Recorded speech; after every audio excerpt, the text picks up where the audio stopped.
నా పేరు Thomas Alva Edison. నేను బల్బు కనిపెట్టాను. చీకట్లో ఉన్న ప్రపంచాన్ని వెలుగుతో నింపాను.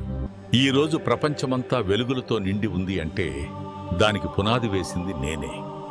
నేను ఒక క్రైస్తవుడిని. కానీ ఈరోజు కొంతమంది క్రైస్తవులు మా దేశంలో ఉండొద్దు, వీళ్ళని తరిమేయాలి అంటూ క్రైస్తవులను తిడుతూ బైబిల్ని తిడుతున్నారు. మీరు ఈ రోజు నుంచి లైట్స్ వేసుకోవద్దు, చీకట్లో ఉండండి అంటే బాగుంటుందా? ఆలోచించండి.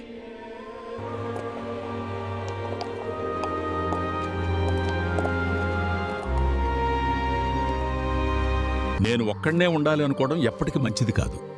ఒక్కసారి చరిత్ర చూడండి.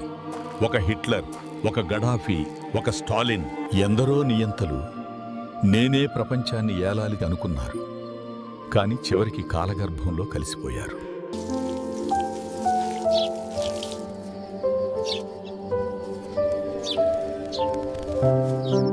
మనం పుట్టుకతోనే మతం పూసుకొని పుట్టలేదు.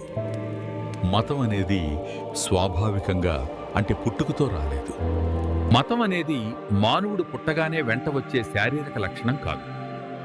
మనిషి పుట్టిన తర్వాత సమాజం, కుటుంబం, సంస్కృతి ద్వారా నేర్చుకునే ఒక వ్యవస్థ.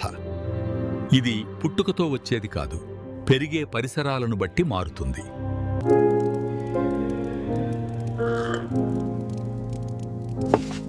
క్రైస్తవులు ఎవరూ కూడా బలవంతంగా మత మార్పిడి చేయరు. మతం అనేది మనిషి విశ్వాసానికి సంబంధించింది. అది ఒక మార్గం. మనం చనిపోయాక ఎక్కడికి వెళ్తామో తెలియజేస్తుంది. ఆ మార్గాన్ని ఎంచుకోవడం మన ఇష్టం. కాబట్టి ఆలోచించండి. ద్వేషంతో కాకుండా ప్రేమతో ముందుకు వెళ్ళండి. ద్వేషంతో అందరిని దూరం చేసుకోవడం కంటే ప్రేమతో అందరిని దగ్గర చేసుకోవడం మంచిది. అందరూ కలిసి ఉండాలి. అందులో క్రైస్తవుడు ఉండాలి.